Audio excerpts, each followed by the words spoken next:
Bienvenue à cette causerie. Donc on arrive bientôt à la fin du cycle des causeries. Je vous rappelle donc des conférences qui s'organisent tous les mardis de 13 à 14 heures depuis fin octobre. Donc tous les cycles, c'est de fin octobre à fin avril. Nous vous remercions d'être nombreux à nous suivre malgré les conditions sanitaires, ou grâce, j'ai envie de dire, surtout à travers le live. Aujourd'hui, nous avons la chance d'avoir une promotion de master spécialisé en QSE qui nous suivent donc dans l'amphithéâtre de Cezy-Nanterre où se déroulent les causeries. Et nous avons M. Boucher en distanciel, qui n'a pas pu malheureusement être présent aujourd'hui, mais avec grand plaisir, nous le recevons grâce à la diffusion de Teams via le live.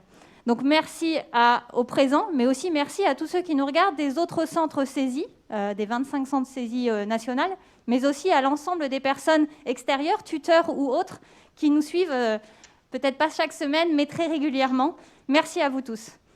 Je vous rappelle que vous avez une adresse mail pour envoyer vos questions lors de cette causerie. Tout au long de la causerie, vous n'hésitez pas à envoyer une question à l'adresse mail causerie au pluriel idfc@cesi.fr. Je répète, causerie au pluriel idfc@cesi.fr. Et je ne manquerai pas de poser la question à M. Boucher lors de sa causerie. Vous avez la possibilité, grâce à ce mail, de demander également certains supports de causerie. Donc aujourd'hui, on n'a pas de support, mais c'est possible. Vous envoyez donc un mail à cette adresse. Vous pouvez également, comme on arrive à la fin de la saison, proposer des causeurs ou des idées de thématiques pour la saison prochaine. Vous n'hésitez pas. Petit rappel, quand vous posez des questions via cette adresse, pour les stagiaires, n'hésitez pas à mettre votre centre et votre formation, s'il vous plaît. Donc, je vous propose donc d'entamer la causerie avec M. Boucher, qui vous parle du management collectif. Et je vous souhaite une agréable causerie à tous. Monsieur Boucher, c'est à vous. Écoutez, merci. Vous allez me voir, moi je ne vous verrai pas, c'est effectivement les contraintes du moment. Je suis confiné dans ma maison en Bretagne, là où je réside. Le déplacement parisien était un petit peu compliqué, mais écoutez, j'espère qu'il sera tout de même de qualité. J'en profite pour remercier. On va parler effectivement aujourd'hui de performance collective et de management de la performance collective. Et j'ai presque envie de dire déjà d'emblée, c'est une performance collective de pouvoir organiser dans des conditions à distance, on va dire une causerie comme celle-ci. Alors évidemment, dans causerie, on pense plutôt effectivement à une interlocution en temps réel, de manière interactive. J'espère que ça suscitera malgré tout des questions auxquelles je serai évidemment ravi de répondre. J'en profite également pour remercier David Failly, que je connais bien, votre directeur régional, et puis toutes les personnes du CESI qui m'ont donné la possibilité de m'exprimer aujourd'hui devant vous.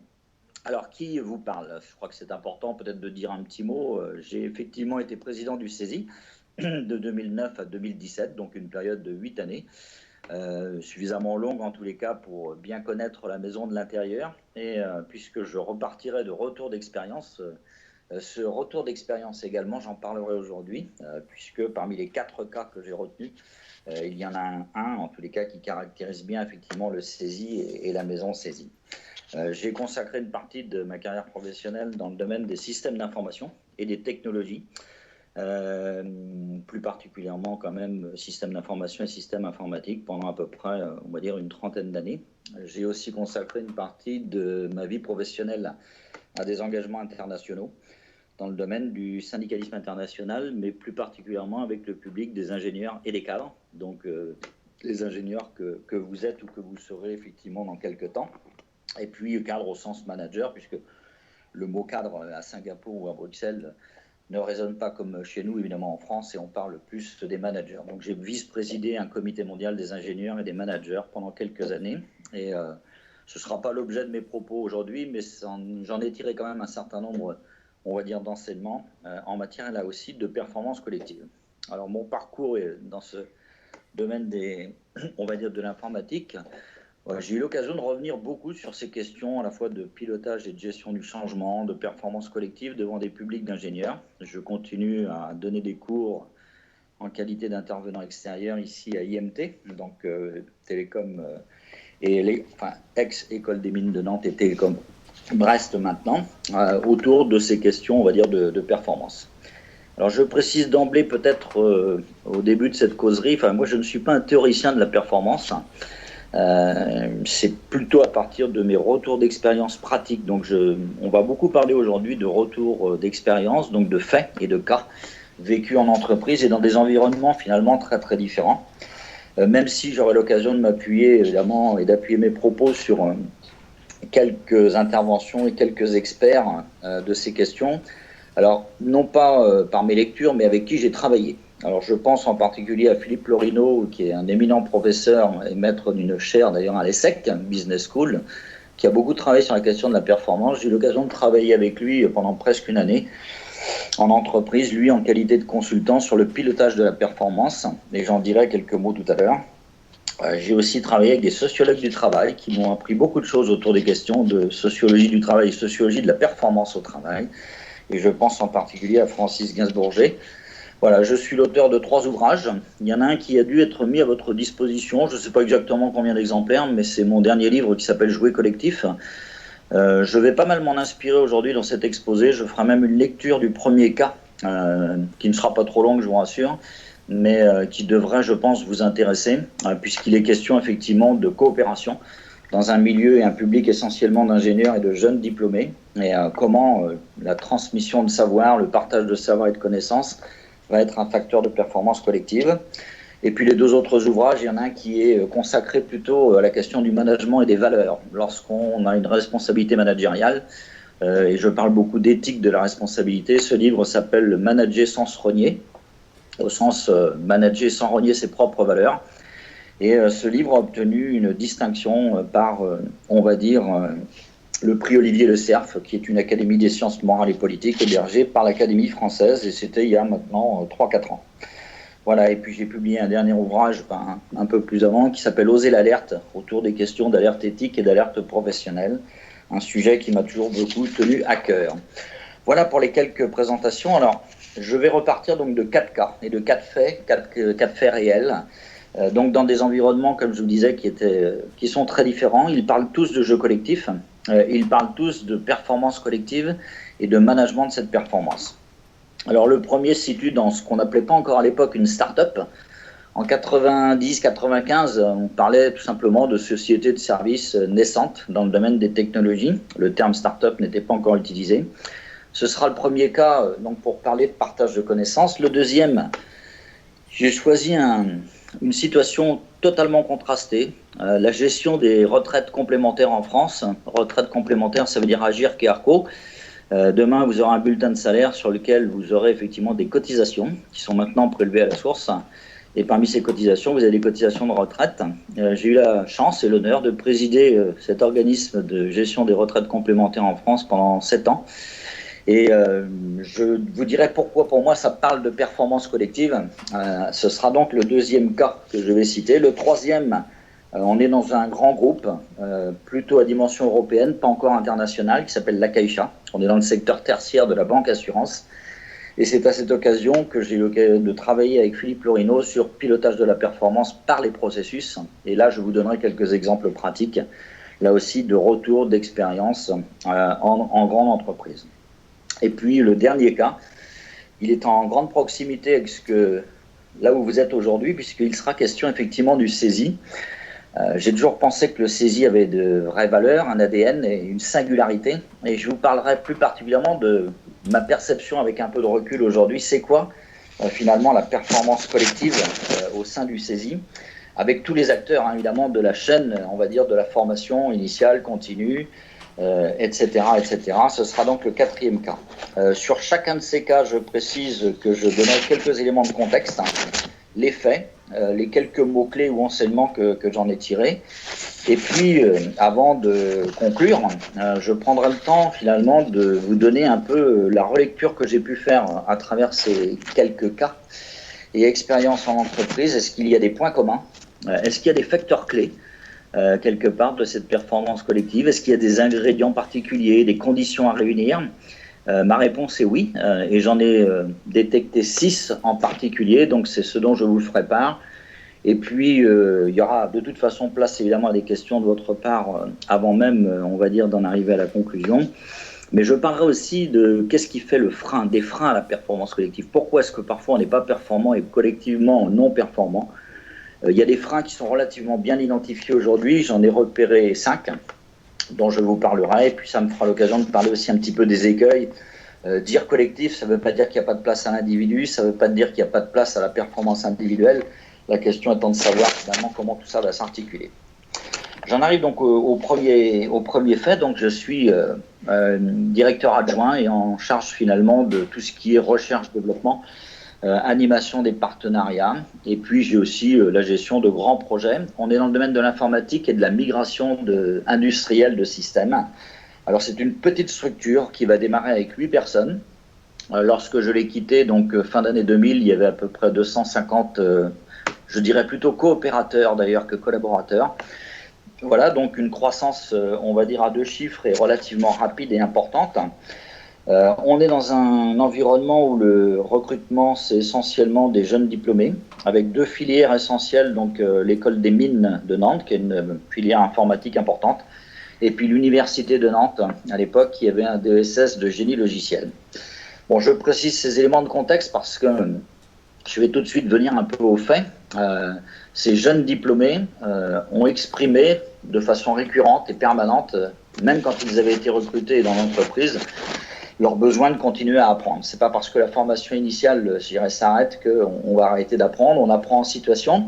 Simplement, lorsque vous êtes dans une société de services en informatique et que les ingénieurs sont des chefs de projet partagés un peu partout en France sur des grands projets en clientèle, vous comprendrez aisément que le partage des savoirs et le partage des connaissances n'est pas une chose nécessairement aisée. Et c'est pourtant cette attente-là qu'ils vont exprimer, qu'ils vont demander de porter. Alors on a rejoint un groupe qui s'appelle le groupe Sodifrance, qui existe toujours d'ailleurs aujourd'hui.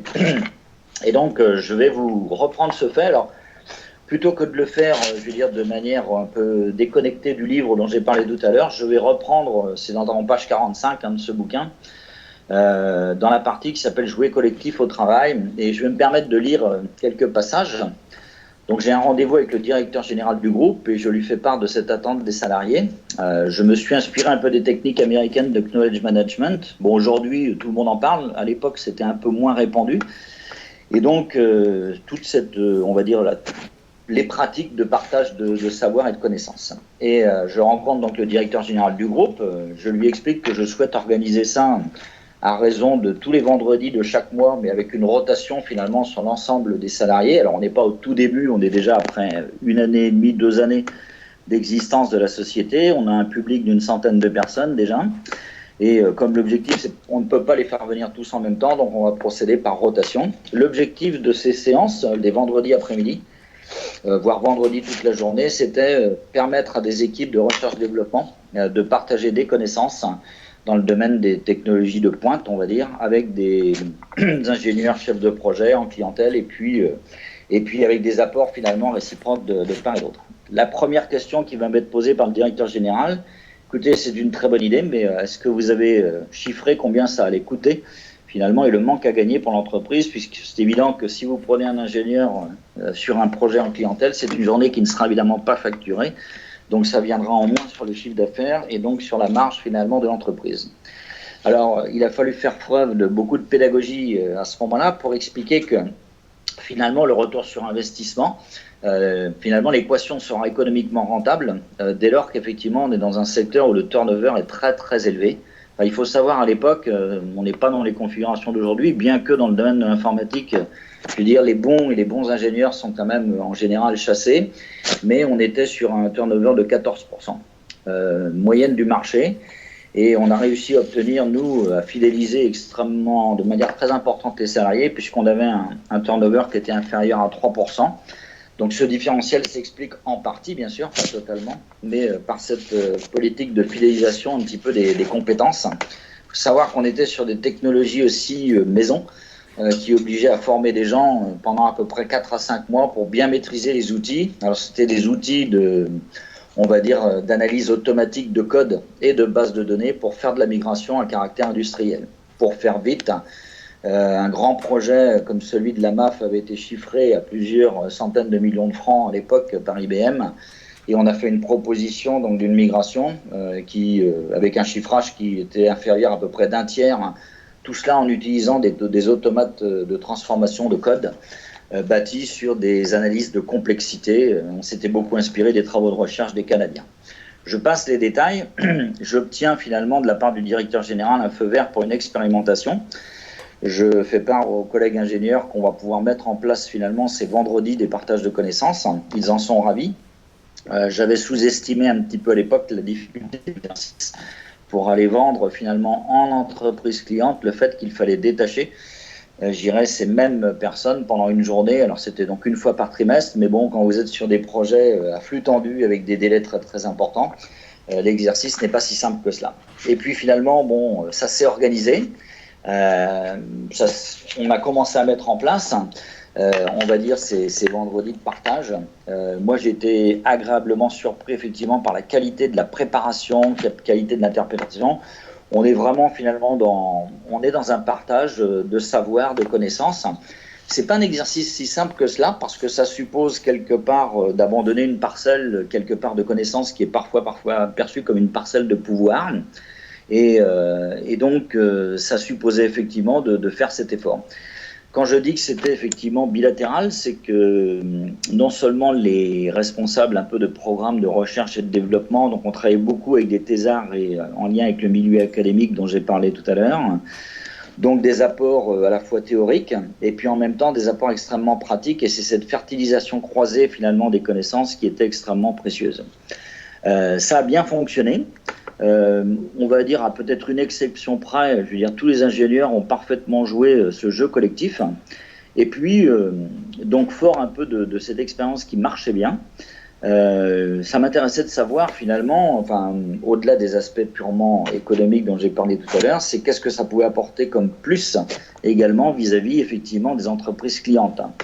Et on a réussi à mettre en place finalement, à travers ce knowledge management, la possibilité d'avoir des ingénieurs qui étaient toujours d'abord au top niveau, et puis qui pouvaient apporter une valeur ajoutée. Alors j'aime bien parler de valeur ajoutée différenciatrice. Dans le domaine de l'informatique et de la prestation de services, très très souvent finalement c'est le coût de la prestation, et donc une prestation au plus bas coût qui guide finalement la contractualisation finalement des affaires. Là, on a voulu inscrire finalement tout cela dans une démarche beaucoup plus partenariale avec les clients avec qui on était. Je pense en particulier aux Mutuelles du Mans, avec qui on travaillait beaucoup à l'époque. Bon, j'ai cité la MAF tout à l'heure.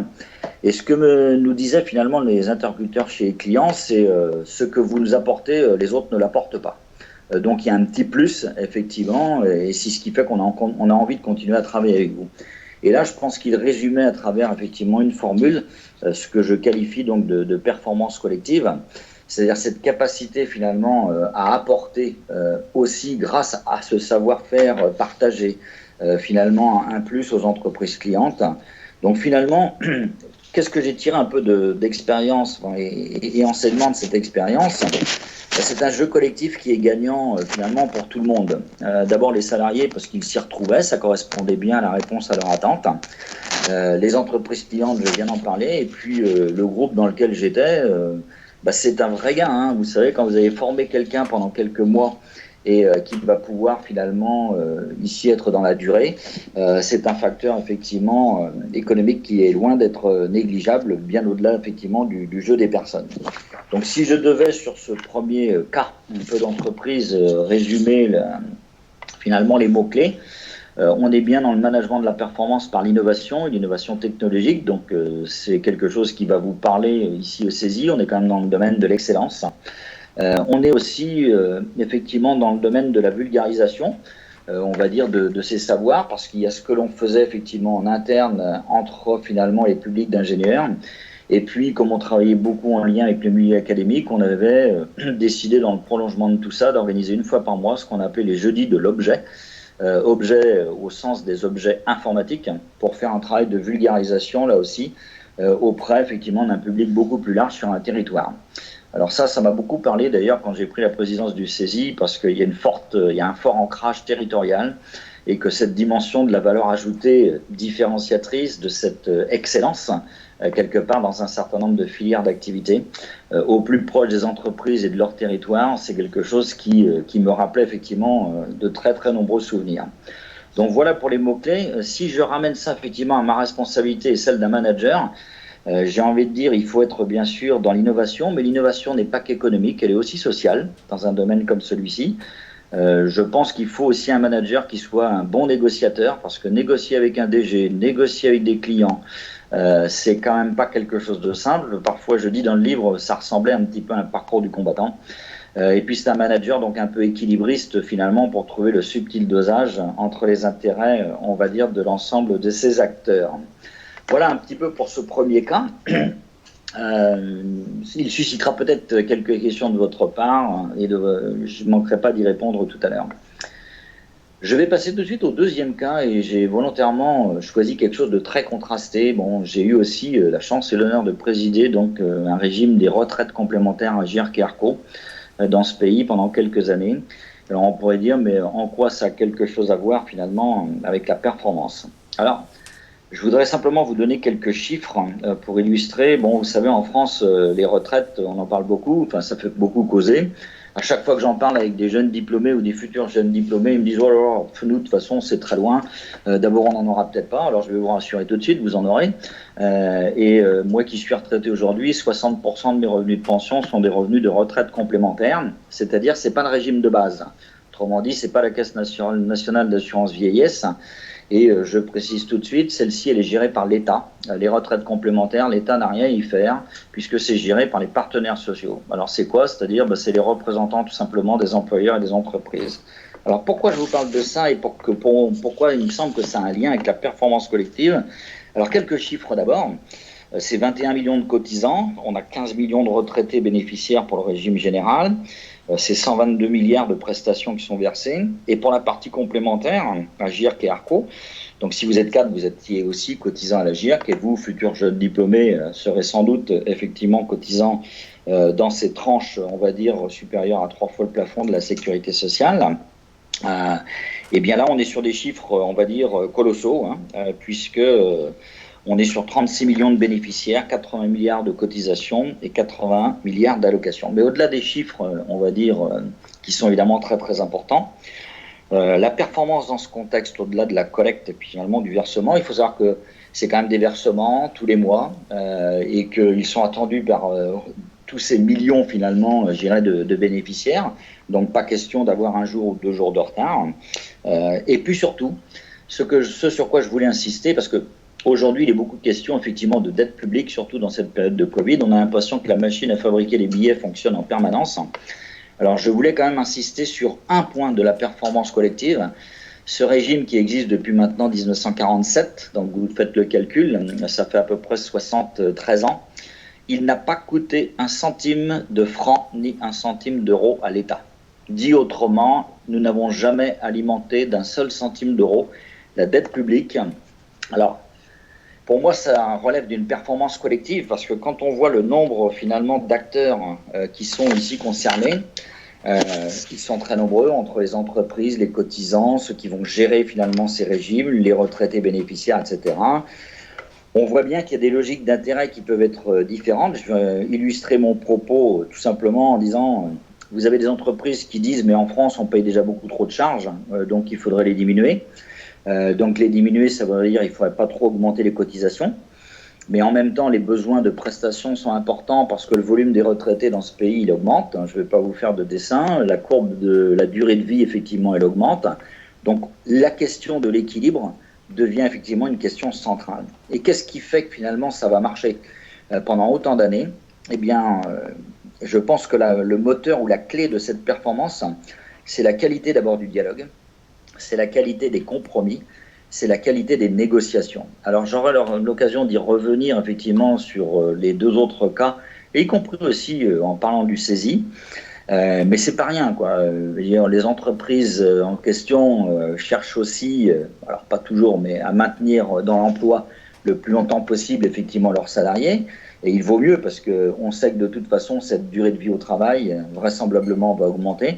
Donc il faudra pouvoir préserver dans la durée finalement ce maintien effectivement dans l'emploi. Donc beaucoup d'acteurs concernés. Alors quand on dit une gestion paritaire, ça veut dire 50% des représentants sont des représentants employeurs, chefs d'entreprise, que j'ai côtoyés pendant des années, et puis 50% sont des représentants des salariés via leurs organisations représentatives. Une présidence comme celle-ci, c'est pratiquement du plein temps. C'est un rendez-vous hebdomadaire avec toute une équipe, évidemment, de direction. Ce sont des négociations qui ont lieu à peu près tous les 2-3 ans. Donc on voit bien, finalement, on est dans le domaine, on va dire, de la complexité.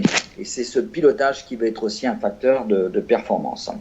Donc je dirais la qualité du dialogue, des débats, la qualité des confrontations.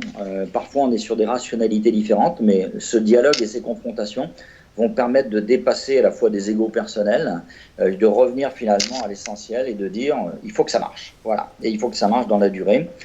Alors, je cite d'ailleurs à cette occasion, et je le cite dans mon livre, Olivier Sibony, qui est un enseignant, chercheur à HEC, qui, il y a quelques années, a produit une étude absolument remarquable pour répondre à une question. Alors, plus de 150 entreprises et grandes entreprises, on va dire, interrogées, questionnées, et avec une question centrale, pourquoi les entreprises prennent-elles de mauvaises décisions? Donc, c'était une analyse un peu rétrospective sur plusieurs années. Qu'est-ce qui fait que des entreprises prennent des bonnes décisions ou des bonnes orientations et qu'est-ce qui font que parfois elles ne les prennent pas? Bon, on pourrait citer un tas d'exemples, mais l'histoire de Kodak est emblématique en France, à ne pas avoir réussi la transition vers les technologies et vers le numérique. C'est une entreprise qui a disparu du paysage, elle n'existe plus, on pourra en citer d'autres.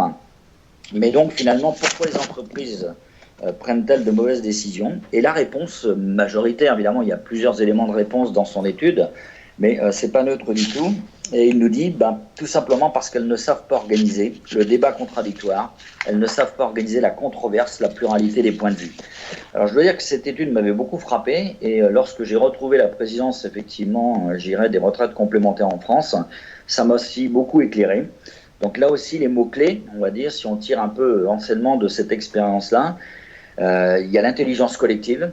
Je sais que ça fait partie également de certaines causeries du CESI. Cette capacité finalement à trouver les bons compromis, les bons ajustements. Donc ça suppose d'avoir des outils assez sophistiqués, évidemment, de pilotage des régimes, tenant compte de données démographiques, de données économiques, etc., etc. Je pense pouvoir dire très honnêtement que le système d'information de gestion finalement de ces retraites complémentaires est un des plus sophistiqués et un des meilleurs que j'ai connus. Alors moi qui venais du monde des systèmes d'information, j'avais une capacité de lecture et de regard sur cette dimension sans doute que beaucoup n'avaient peut-être pas. Mais en tous les cas, un des moteurs de la performance était aussi dans l'intelligence mise dans les automates et dans les systèmes de gestion. Mais j'insiste, je pense que c'est d'abord la qualité du dialogue qui était finalement le principal moteur de cette performance. Donc vous voyez, entre le premier cas et le deuxième cas, on est sur des moteurs, entre guillemets, ou des ingrédients de la performance collective qui sont totalement différenciés. Mais c'est pour ça que j'ai voulu aussi des deux premiers cas qui soient aussi contrastés. Un troisième cas, on est dans un grand groupe du secteur tertiaire, donc banque-assurance. Moi, j'ai la direction des systèmes d'information, de la logistique et des moyens généraux. Je suis dans la filiale française à Paris. Et puis, la maison mère est à Barcelone, la Caixa, qui est très connue là-bas en Espagne, en Catalogne, mais aussi partout en Espagne. Et je partage mon temps entre Paris et Barcelone dans le cadre de mes responsabilités. C'est dans cette entreprise que je vais faire l'expérience d'un cadre méthodologique très novateur à l'époque, inspiré par les travaux de Philippe Lorino à l'ESSEC, qui s'appelait le pilotage de la performance par les processus. Processus, je pense que je ne vais pas vous faire de dessin, un ensemble d'activités concourant à une même fin, la production d'un bien, d'un service. Qu'est-ce qui fait la différence entre, on va dire, cette approche méthodologique et ce que j'avais connu avant ? Le lean management n'était pas encore très répandu, je veux dire, à ce moment-là. On connaissait les techniques de business process engineering, donc les Américains du MIT avaient beaucoup travaillé là-dessus. Là, on est sur un pilotage de la performance par les processus dont la première singularité, c'est de définir un cadre de bout en bout qui va assurer une cohérence de bout en bout, c'est-à-dire depuis la définition des objectifs stratégiques jusqu'à la définition de plans d'action opérationnels. Autrement dit, dans cette pyramide, je dirais comment on va assurer et garantir la cohérence pour faire de sorte que toutes les activités, toutes les actions tout ce que finalement les salariés vont faire au quotidien, comment tout cela va bien concourir d'une manière ou d'une autre à un objectif stratégique défini, précisé. Et si ce n'est pas le cas, ça veut dire que quelque part, il faudra apporter des corrections. Et c'est pour ça que Philippe Lorino avait inventé le concept de boucle stratégie-action, en disant mais dans l'action, il va falloir apporter des mesures correctrices, on va faire des évaluations. La performance, c'est jamais quelque chose de figé, on peut être performant à un moment et ne plus l'être après. Donc cette question de la boucle, finalement permanente, est un élément essentiel. Donc voilà un petit peu pour le contexte. Alors on ne pouvait pas appliquer, on va dire, ce cadre méthodologique à tous les secteurs d'activité de l'entreprise, donc on a fait un choix avec la direction de l'entreprise et avec l'appui donc de Philippe Lorino qui intervenait comme appui conseil, de retenir une filière d'activité qui était la distribution des crédits aux particuliers sur lesquels la banque était quand même pas très performante. Alors pas très performante, ça veut dire quoi? Ça veut dire des délais qui étaient largement supérieurs aux délais du marché. Aujourd'hui, pour obtenir un crédit immobilier, allez, on va dire, vous allez mettre une quinzaine de jours pour avoir au moins une première réponse de la banque. Elle fait ce qu'on appelle une analyse du risque, elle fait un scoring. Bon, la Caixa, à Paris, on n'était pas bon là-dessus. On a choisi donc ce process et toute la chaîne d'activité. Et ce qui était intéressant, on va dire, c'est que d'abord ça a permis de mobiliser, on va dire, tous les acteurs en disant mais comment on peut être plus performant sur cette chaîne d'activité et comment chacun va pouvoir y contribuer. Alors, il y a un élément clé pour moi de la performance et de la performance collective, je dirais dans tout cela, c'est quelque chose que j'appelle, on va dire, les 3 ou les 4 pourquoi. Autrement dit, quand on fait une analyse causale d'un existant, savoir ce qui fonctionne bien ou ce qui ne fonctionne pas bien dans un existant, je dis souvent aux élèves ingénieurs en dernière année à l'école des mines de Nantes, soyez comme des adolescents et posez 3 voire 4 fois la question, non pas à vos parents, là, parce que vous n'êtes plus adolescent, vous êtes en entreprise, mais posez 3 fois ou 4 fois la question à votre hiérarchie, à vos responsables, et pourquoi ça ne marche pas. Parce qu'en général, le premier pourquoi ne vous permettra jamais d'avoir la réponse pertinente finalement à un dysfonctionnement, à un problème de non-performance. Et alors là, je vais vous donner un exemple très précis, puisque on a fait ce travail d'analyse causale en profondeur pour essayer de déterminer mais pourquoi on n'est pas bon et pourquoi les autres sont bien meilleurs que nous.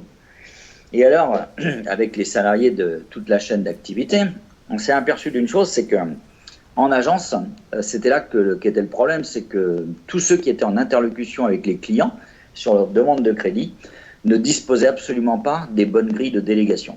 Autrement dit, il y avait une centralisation de l'analyse du risque qui était effectivement un peu exacerbée.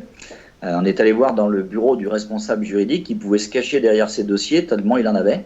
Mais on a vite compris que finalement, ce monsieur et son équipe, qui étaient d'ailleurs très très dimensionnés, et même surdimensionnés par rapport aux besoins d'une banque de 450 à 500 personnes, il s'était fait finalement, je dirais, un espace et un enjeu aussi de pouvoir extraordinaire, puisque c'est lui qui, entre guillemets, faisait la pluie et le beau temps et décidait, je dirais, de la suite à donner à tous ces... Quand on a commencé à faire des analyses, comme on dit, du benchmarking avec d'autres acteurs du secteur banque et assurance et là du secteur bancaire, on s'est aperçu que les grilles de délégation étaient beaucoup plus larges dans la plupart des réseaux de distribution. Donc c'est d'abord là qu'il fallait agir. Mais ce n'est pas au premier pourquoi qu'on a réussi à trouver ça. Il a fallu effectivement en général les enchaîner pour trouver la cause réelle et sérieuse, comme j'aime à le dire, parce qu'à chaque cause réelle et sérieuse, il faudra trouver le bon levier. Et là, le bon levier à trouver dans le cadre de ce déploiement, on va dire de ce cadre méthodologique de pilotage de la performance par les processus, il s'est beaucoup joué dans cette articulation, trouver le bon levier, trouver la bonne cause finalement, et trouver ensuite le bon levier. Si vous multipliez ça par N, vous allez effectivement, je dirais, décupler a fortiori la performance de l'entreprise. Alors j'ai souvent repris d'ailleurs cet exemple, comme je le disais, avec des élèves ingénieurs dans le cadre de la formation. Et je ne résiste pas à l'envie de vous raconter cette anecdote. Enfin, j'étais dans le TGV entre Nantes et Paris il y a quelques années maintenant, et il y a quelqu'un qui me dit « Bonjour Monsieur Boucher », je ne reconnaissais pas cette personne, je lui dis « J'ai affaire à qui ?» Il me dit « Écoutez, j'étais élève ingénieur à l'école des mines de Nantes, vous étiez intervenant et vous aviez fait un cours sur la performance. » Et je me souviens très bien de ce que vous aviez dit. Il y a une chose qui m'avait en particulier marqué, c'est votre petite méthode qui n'est référencée nulle part, mais d'analyse causale sur les 3 ou les 4 pourquoi. Bon, elle était directrice des systèmes d'information chez Mars, hein, les barres de chocolat. Donc, elle travaillait au Royaume-Uni. Elle avait pris la direction des systèmes d'information en Europe. Alors, je cite cette anecdote parce que je pense qu'elle avait trouvé là une clé. C'était pas simplement une formule ou un cadre méthodologique. Ça lui permettait de mettre en débat et en question, en forçant finalement le dialogue avec plusieurs pourquoi auprès de ses équipes, pour aller toujours au fond des choses et trouver finalement les leviers de la performance. Alors, à la fois les causes de non-performance et les leviers de la performance. Voilà, je ferme la parenthèse sur cet exemple-là. Mais pourquoi je me permets d'insister? C'est parce que vous êtes encore en école, vous allez être bientôt dans la vie active. Et ce qui manque le plus quand on est en entreprise, après, c'est souvent le temps. On est dans une certaine forme de culture de l'immédiateté. Et il y a quelque chose qui m'a frappé, surtout ces dernières années. On fait souvent l'impasse sur une analyse un petit peu fine d'un existant, en quoi il marche et en quoi il ne marche pas. Vous avez souvent des managers qui arrivent du passé, entre guillemets, faisant table rase. Ce qu'a fait mon prédécesseur n'était pas nécessairement bon. Donc, de toute façon, je veux dire, on ne peut être que dans le changement, dans la modernité. Et donc, on fait parfois l'impasse sur une analyse un peu plus fine, on va dire, d'un existant avec ce qu'il a de positif et avec ce qu'il a de négatif. Là, vous avez compris qu'avec un cadre méthodologique comme celui-ci, ça suppose effectivement qu'on pose les bonnes questions et qu'on fasse cette analyse en profondeur. Sur ce troisième cas, si je devais retenir un petit peu les mots-clés, je vois que le temps avance, il y a la pendule qui est juste en face et c'est très bien. On a un apport méthodologique qui est absolument indéniable, avec l'appui académique de Philippe Lorineau et de l'ESSEC. On est bien dans une dimension du pilotage, puisque c'est un pilotage assez serré. Autrement dit, définir une stratégie, c'est un exercice qui est compliqué. Hein. J'ai été dans 7 entreprises différentes, j'ai appartenu à 7 comités de direction. Se mettre au vert pour définir une stratégie qui soit pertinente, avoir une vision partagée et essayer de faire ça dans un laps de temps de 2-3 jours, je peux vous garantir que ce n'est pas un exercice facile. Donc on voit bien, c'est la justesse finalement des accompagnements, mais aussi la justesse du questionnement des stratégies, d'où l'intérêt de la boucle. Autrement dit, on a le droit de re-questionner une stratégie lorsqu'elle n'a pas porté ses fruits, et il faut parfois ne pas attendre 10 ans pour le faire, évidemment. Donc la qualité, le doigté dans l'accompagnement, on va dire, de tous ces changements, ça va être un élément également déterminant. Je pense que c'est important d'avoir, on va dire, un appui extérieur. Enfin, je prends souvent cet exemple, vous perdez vos clés de voiture. Si vous les avez perdues sous un réverbère dans la rue, vous avez toutes les chances de le retrouver, à moins que quelqu'un les ait prises avant. Mais si vous les avez perdus dans un endroit qui est relativement sombre, ça devient plus compliqué. Eh bien, je prends cette métaphore pour expliquer qu'on a parfois besoin d'un regard extérieur, y compris dans des zones qui n'éclairent pas trop, finalement, pour trouver des clés qu'on a perdues ou qu'on a du mal à retrouver. Donc, c'est important d'avoir des cadres méthodologiques, c'est important d'avoir un appui, on va dire, et une expertise aussi. Moi, ça m'a beaucoup servi. Et je m'en suis beaucoup servi d'ailleurs après, y compris dans le syndicalisme et dans la gestion des retraites. Donc vous voyez, on capitalise des expériences à travers effectivement ces vécus. Le quatrième cas, alors il est en grande proximité avec ce que vous connaissez, puisqu'on va parler du CESI. Alors vous le connaissez évidemment de l'intérieur à travers un cursus de formation, mais je m'étais posé la question pendant la présidence, mais est-ce que finalement, bon, le CESI, c'est une association non lucrative, on est dans le bien commun, on est dans la formation initiale continue, mais en quoi ça parle de performance et pas simplement de performance économique, parce que c'est quand même une belle performance économique quand on regarde l'histoire effectivement de cette maison, sa croissance, mais en quoi on peut parler de performance?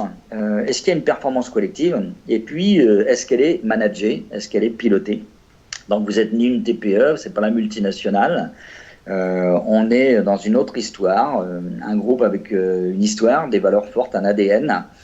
Vous connaissez le contexte. Le CESI a été souvent avec une longueur d'avance dans le domaine de l'apprentissage, de la formation des ingénieurs par la formation continue. Je passe là-dessus, ce sont des choses que vous connaissez bien. Et puis l'excellence, ça fait partie. Je suis allé voir sur le site web. On va dire avant de faire cette causerie, je voulais savoir si les pages d'accueil avaient changé, est-ce qu'on parlait toujours de la même chose. Et puis je vois qu'on parle toujours effectivement d'excellence, mais on parle aussi de promotion sociale et on parle effectivement de promotion de la diversité.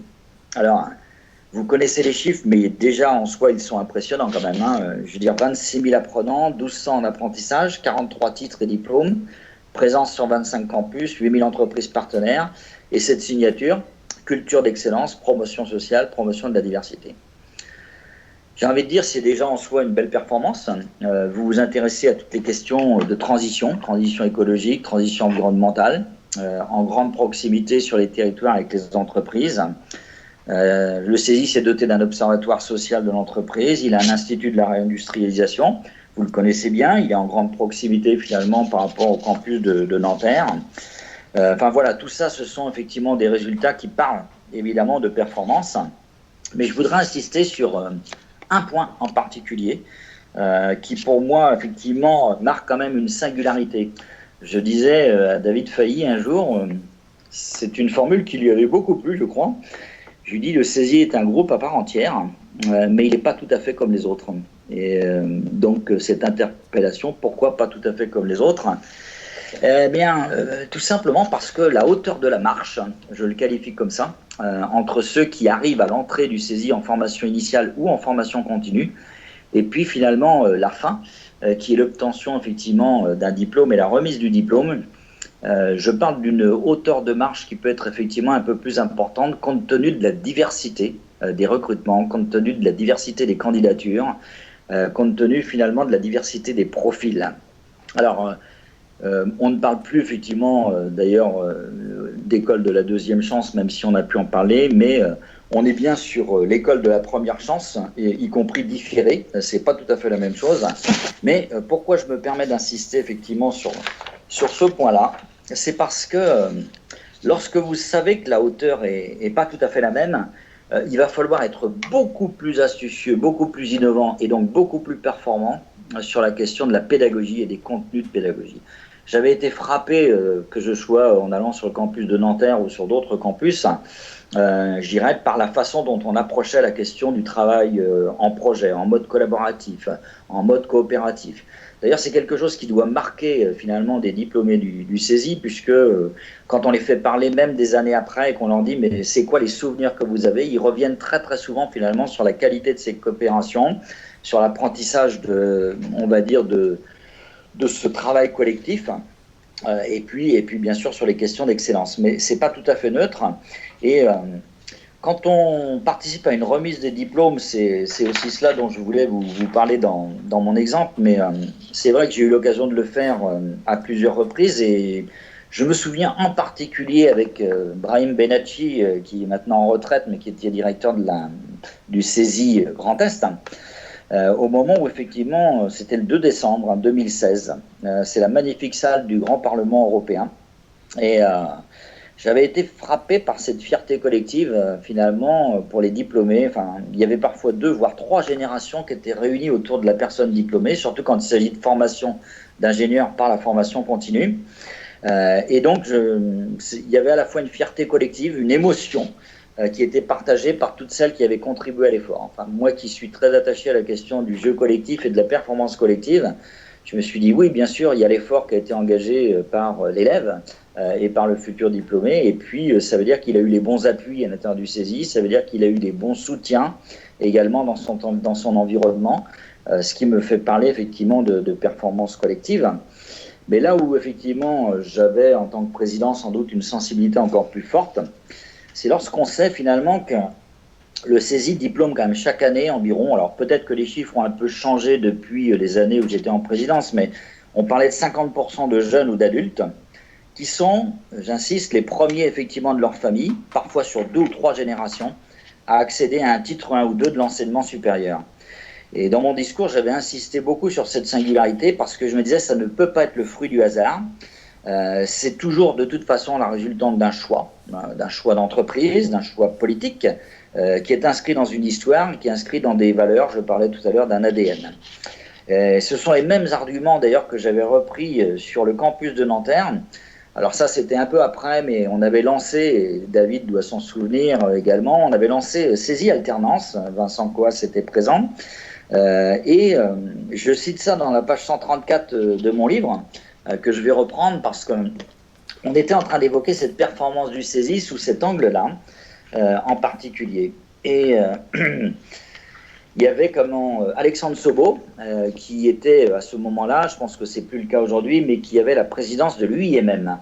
Il avait été invité, il y avait également Pierre Gattaz, qui était le patron donc, du MEDEF, et il y avait Laurent Berger, secrétaire général de la CFDT. Et ça avait suscité une question de sa part. Il disait, mais est-ce qu'il y a un modèle pédagogique spécifique compte tenu des publics à l'entrée des cursus? Et ça a été l'occasion pour moi, effectivement, de parler de cette pédagogie dynamique, hein, de ce marqueur de singularité. Et je lis le passage, l'apprentissage de la coopération par résolution de problèmes en petits groupes de travail, s'appuyer sur des situations professionnelles, des cas d'entreprise, des techniques de mise en situation. Tout ça, ça n'exclut pas les efforts et les exigences personnelles, mais ça met en avant clairement les coopérations, dont beaucoup de diplômés d'ailleurs parlent effectivement longtemps après. Lorsque j'écrivais ces lignes, j'avais eu l'occasion de lire un article dans le journal Ouest France, une philosophe, Chantal Jacquet, qui parlait de l'ascenseur social dans ce pays, qui parlait effectivement de reproduction des élites un peu à la française. Je n'ai pas pu m'empêcher d'ailleurs de l'appeler. On a eu un petit échange. Je lui ai expliqué que j'avais eu la présidence du CESI et on avait mis en avant finalement, mais qu'est-ce qui était un peu le moteur, on va dire, de cette performance et de cette singularité. Voilà. Je trouvais intéressant, alors vous avez tous entendu parler d'A2P2, mais je veux dire, le CESI, c'est une histoire aussi longue d'innovation pédagogique. C'est pas un hasard si vous avez fait le choix d'avoir aussi des travaux de recherche, pas simplement dans le domaine de la réindustrialisation, mais également dans le domaine de la pédagogie et de l'innovation pédagogique. Les mots-clés autour de tout ça, moi j'ai toujours été frappé à l'intérieur du CESI par cette exigence d'excellence, par cette exigence de professionnalisme, et impressionné aussi par cette innovation qui finalement est aussi l'innovation sociétale. Hein. Je veux dire, les premiers à faire de l'apprentissage, les premiers à faire de la formation d'ingénieur par la formation continue. Voilà, excellence et promotion sociale, c'est pas que des mots, ça vibre. Moi, ça m'a fait vibrer pendant les années où j'étais à la présidence du CESI. Voilà, c'est le 4e cas qui parle aussi de performance collective. Il n'a pas grand-chose à voir avec les précédents.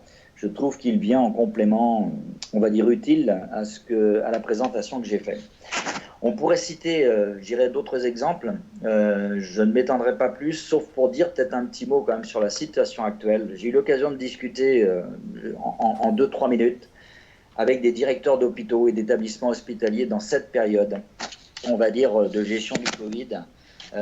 J'ai écrit un article à leur demande d'ailleurs dans leur revue, hein, qui est destinée à 2500 cadres dirigeants, on va dire, hospitaliers dans ce pays. Et j'écrivais la chose suivante: une gestion de crise comme celle que nous traversons actuellement, elle impacte toutes les activités évidemment du milieu hospitalier. Il n'y a pas d'autre choix que de jouer réactif et côte à côte. C'est l'urgence qui va guider les gestes, les actions, au détriment parfois même des protocoles, des process et des prescriptions qui viennent d'en haut, mais qui arrivent parfois trop tard ou qui peuvent être déconnectés finalement des réalités des patients et des réalités des soignants. L'urgence, c'est de sauver des vies. C'est d'abord au sein du collectif de travail que ça va se jouer, et c'est la qualité du travail collectif, la réactivité et le pouvoir de faire ensemble qui vont faire que ça marche ou que ça ne marche pas. Et si les coopérations et les modes coopératifs ont été réfléchis avant, en amont, anticipés, dit autrement, ça n'en sera que plus facile parce qu'ils sont déjà intégrés, assimilés. On parle parfois de réflexes professionnels pavloviens, parce que finalement, on fait les choses, j'irais, sans se poser trop de questions. D'ailleurs, ils nous disent, mais on ne fait que notre métier, on n'a fait que notre boulot. C'est souvent ce que j'ai entendu aussi auprès de ces acteurs. Ce qui me fait dire que lorsque les règles du jeu collectif ont été discutées, ça devient quand même plus fluide, ça fait sens pour tous les membres du collectif du travail. Ça ne veut pas dire qu'on soit dans l'improvisation. C'est le métier qui parle. Je reviendrai sur la question du métier et des règles du métier. Elles sont souvent préfaites de bon sens, mais surtout de retour d'expérience et de capitaux d'expérience. Donc là aussi, on est dans le domaine de la performance collective. Mais on pourrait dire, pourquoi tant de professionnels de santé en première ligne font-ils aussi bien leur métier? Avec quel ressort et avec quel moteur d'efficacité? Je pense que la question des marges de manœuvre, du pouvoir d'agir est essentielle. Celle des solidarités, au sens où on est côte à côte pour bien faire face, et ça a beaucoup joué. Ça remet la finalité au centre, c'est-à-dire au cœur même de l'action et du faire. On est tous tendus vers un seul et unique objectif, sauver des vies. On en oublie, j'ai souvent entendu, on en oublie toutes nos querelles de chapelle, nos querelles de clocher. On revient à l'essentiel, aux fondamentaux. J'ai envie de dire dans une formule, parfois on dit la fin justifie les moyens. Non, c'est la fin justifie non pas les moyens dont ils disposent finalement assez peu, mais la fin justifie l'engagement et le dépassement de soi et l'engagement collectif dans ces unités hospitalières. Voilà, j'en ai conclu avec les cas, avec les faits.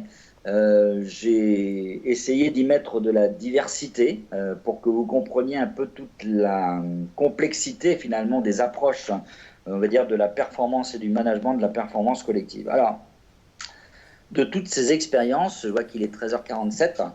Il n'y a pas de souci, vous pouvez continuer. Vous avez encore 10 minutes, pas de problème. Oui, tout à fait, merci.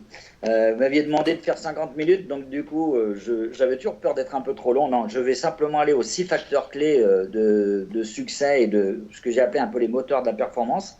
En les relisant d'ailleurs, je reprenais ce que je disais en cours. 1993, un chercheur qui s'appelait Kathleen Flynn, enfin une chercheuse plus exactement, avait identifié également 6 facteurs clés de succès dans les opérations de transition, de changement. Et finalement, je me suis aperçu qu'il y avait un fort parallélisme. On ne s'était pas nécessairement concerté, mais c'est en reprenant cela, je me suis dit, effectivement, il y a une grande proximité avec ce que j'ai moi retenu comme étant 6 facteurs clés, on va dire, expliquant la performance et la performance collective. Je pense que le premier, c'est la question du sens. Aujourd'hui, les salariés, les ingénieurs, les managers, enfin tous, nous sommes en quête quelque part de plus de sens. La question de la finalité de l'activité, la raison d'être quelque part de cette activité et de l'entreprise, c'est quelque chose d'important. J'ai encore en mémoire, ça résonne encore dans ma tête, un ingénieur de chez Renault qui me disait, mais qu'est-ce que je vais expliquer à mes enfants dans 10 ans, dans 15 ans, sur ce que j'ai fait pendant des années?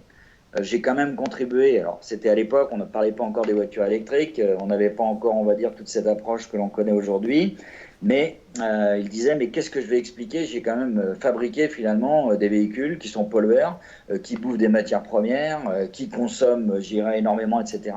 Il avait un vrai questionnement de nature éthique en disant, mais qu'est-ce que je vais pouvoir leur dire? Je reprenais ça dans un autre livre, Manager sans se renier. Autrement dit, sans renier ses propres valeurs, puis sans renier ce à quoi on croit, des causes à laquelle on croit. Donc voilà, la question du sens, la question de la finalité, c'est quelque chose d'important. Il y a la question de la cohérence, je vais les citer, les 6, la question de la cohérence de bout en bout. Ce que j'ai voulu illustrer effectivement avec cette méthode que j'ai qualifiée de l'Orino, entre la stratégie et l'action. La question de l'adéquation des systèmes et des critères d'évaluation de la performance, je pense que tout est à repenser. Je suis un peu brutal et un peu caricatural sans doute en disant cela, mais je donnerai quelques exemples. Il faut repenser à la fois les systèmes et les critères de l'évaluation de la performance. Tout est marqué aujourd'hui par la performance individuelle, alors qu'on sait très bien que la performance ne peut être, comme dit Philippe Loreno, que collective. Je mettrai également en avant un quatrième, on peut dire, facteur clé, c'est cette notion d'apprentissage en continu.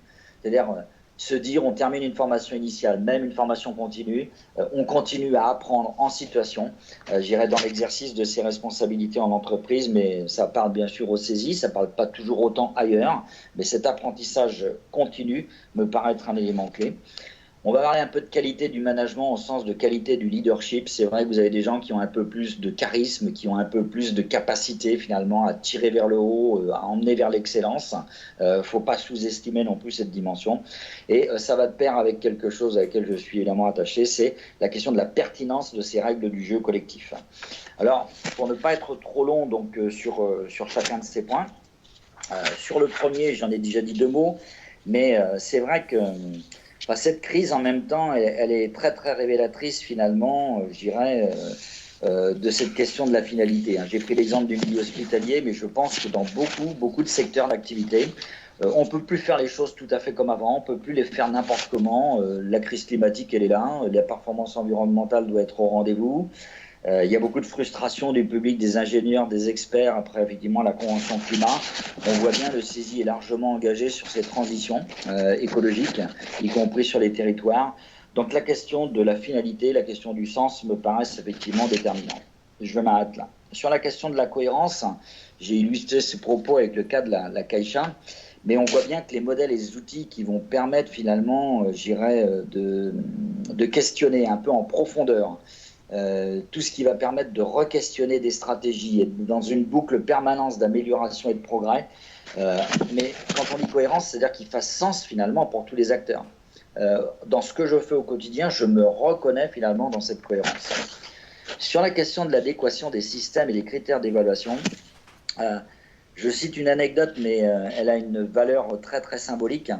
Lorsque j'avais expliqué au DRH de Renault, c'était un petit déjeuner un matin, on faisait ça de temps en temps, et donc je lui expliquais ce que j'avais fait au sein du groupe Sodifrance sur le knowledge management, le partage des connaissances, et que j'étais allé un peu plus loin en disant mais finalement les règles de rémunération, par variable de rémunération, tout est centré sur l'individu, on est sur la performance individuelle, mais qu'est-ce que je fais de ceux qui jouent le jeu collectif?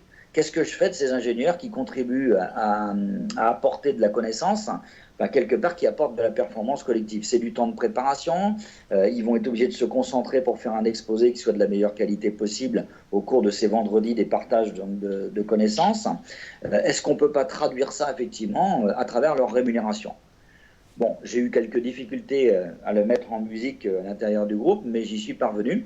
Et c'était quelque chose qui était devenu naturel. Autrement dit, il y avait une part variable de rémunération qui était complètement dédiée à la performance collective. J'explique ça au DRH, effectivement, de Renault. Et il me dit la chose suivante, je cite, « Écoutez, monsieur Houchet, c'est vous qui avez raison. Je pense que l'avenir, il est là. Mais par contre, demain matin, comment je vais aller expliquer ça à Carlos Ghosn ?» Alors, je lui avais répondu gentiment. Carlos Ghosn était encore à l'époque le DG effectivement de Renault. Et je lui avais expliqué, mais attendez, avant d'aller poser la question à Carlos Ghosn, vous, à votre niveau, est-ce que vous pouvez déjà peut-être impulser une innovation, on va dire, dans ce domaine? Vous savez très bien que les entretiens individuels sont des entretiens individuels, que l'on ne fait pas toujours du 360 degrés, qu'en général, ça se présente dans un face-à-face, on va dire, qui n'est pas toujours un vrai facteur, finalement, de transparence ni de performance. Voilà, je passe cet exemple-là, simplement pour dire il faudra trouver d'autres systèmes et d'autres critères d'évaluation, a fortiori, si on veut raisonner un peu performance, non pas simplement collective, mais performance globale. On pourrait consacrer une autre causerie à la performance globale, au sens de la performance environnementale, écologique, sociétale sur des territoires, pour des transitions numériques réussies, pour éviter finalement qu'il y ait trop de gens qui soient déconnectés ou trop loin finalement de toutes ces choses-là. Voilà, il faut repenser finalement de nombreux systèmes. Sur la question de l'apprentissage en continu, je pense qu'il n'y a pas grand-chose à rajouter à tout ce que je vous ai dit, si ce n'est quand même que moi je parle beaucoup de jeu collectif et en même temps dans le jeu JEU, je pense qu'il y a aussi un jeu. Il ne faut pas oublier quelque part l'individu. Francis Gainsbourger, Yves Lichtenberger, qui sont quand même des experts avec qui j'ai eu la chance de travailler, ont beaucoup insisté finalement sur cette dimension du jeu dans le jeu collectif. Autrement dit, c'est pas pour s'appuyer sur un collectif en disant je me déresponsabilise. Non, au contraire, j'existe, j'ai ma part de responsabilité, mais le collectif m'apporte des appuis, le collectif va m'apporter finalement des supports. J'ai pas le temps de développer trop cette partie-là. J'aurais aimé sans doute le faire un peu plus en détail, mais c'est quelque chose qui me semble également très très important. C'est Ricoeur qui disait il ne faut pas que ce soit simplement une affaire de comportement individuel, mais de définition de rôle et de règles. Et je cite une phrase qui est une phrase un peu clé que vous trouverez également dans mon ouvrage, quand on dit « mais la véritable opposition n'est pas entre l'individu et le collectif, mais entre un collectif ordonné par des règles qui s'incarnent dans des relations au sein du groupe et un collectif sans loi ou sans règles ». Et quand le travail de chacun s'effectue dans cette interdépendance croissante, aujourd'hui, la question c'est est-ce que ces interdépendances sont réglées ou est-ce qu'elles ne le sont pas? Et si les règles sont partagées, si l'activité de chacun s'effectue au regard de références communes, alors la coopération devient gagnant-gagnant et c'est la performance collective qui est au rendez-vous. Si ce n'est pas le cas, on dit c'est le renard dans le poulailler, les rapports de dépendance, les rapports de force, de séduction et d'emprise sont des égos parfois déchaînés, des abus de pouvoir et c'est l'intolérance qui va finalement l'emporter. Donc oui, dans le jeu collectif, il y a bien un jeu, dans un va-et-vient permanent entre ce que l'on donne et ce que l'on reçoit. Sur le leadership, là, juste deux mots pour vous dire qu'effectivement, si le manager n'est pas imprégné quelque part par sa propre histoire, de cette volonté d'animer des coopérations, d'animer du jeu collectif, de l'impulser, de discuter de ces règles dont je viens de parler, c'est clair que ce sera compliqué. Mais je veux dire, on ne naît pas manager de performance collective, je pense qu'on le devient, et on le devient effectivement par l'apprentissage. C'est pas sans difficulté, c'est pas sans frein. Les premiers freins, c'est lié à sa propre histoire, à une culture. On est beaucoup dans des cultures d'individualisation. Le second, qui rime souvent avec cela, c'est quand on a des connaissances, on a du pouvoir. On n'a pas toujours envie de partager son pouvoir non plus en entreprise. Ça fait partie des réalités aussi que j'ai vécues. Donc la question devient, mais c'est quoi la sanction positive, effectivement, pour tous ceux qui acceptent de jouer ce jeu collectif? Quand elle n'existe pas, ça peut être un frein. Un troisième frein, mais je l'ai évoqué, et j'aurais aimé vous parler d'Accenture et de Total. Effectivement, pour parler de performance globale, on n'en aura pas le temps. Je proposerai une autre causerie pour ce faire. Et puis, un autre frein, c'est quand même souvent l'inadéquation entre les postes de travail et puis les profils.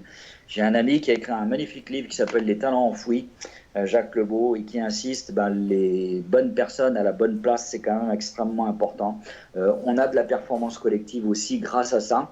Et, si vous avez lu et vu le film Ben-Hur, rappelez-vous de l'attelage dans les arènes de Rome. Parfois, il suffit de changer un cheval finalement de position dans l'attelage pour que ça aille beaucoup mieux. Dans les entreprises, ça se passe aussi parfois comme ça. Il faut savoir effectivement trouver les bons ajustements en matière de, comme on dit, the right man, the right place. Mais c'est vrai que ça peut conditionner aussi la performance collective. Et comme je disais, c'est pas parce qu'il y a du jeu collectif qu'il n'y a pas d'engagement individuel et de performance individuelle. Voilà, en quelques mots de conclusion pour moi. Je reprends d'ailleurs Philippe Lorino, la performance ne peut être que collective.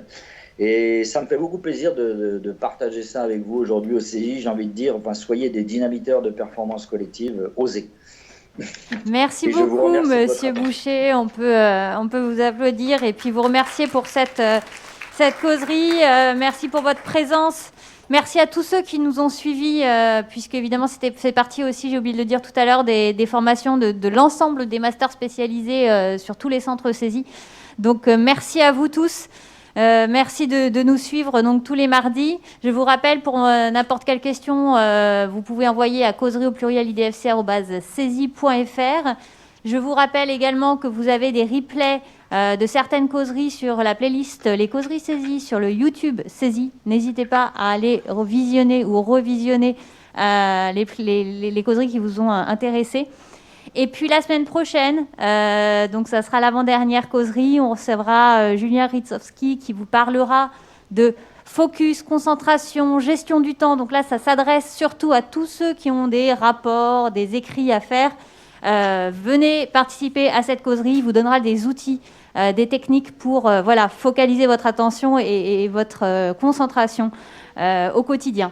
Merci à tous. Encore merci Monsieur Boucher. À très bientôt, je l'espère. Merci à vous tous et bon après-midi. Prenez soin de vous. Au revoir. Merci, au revoir.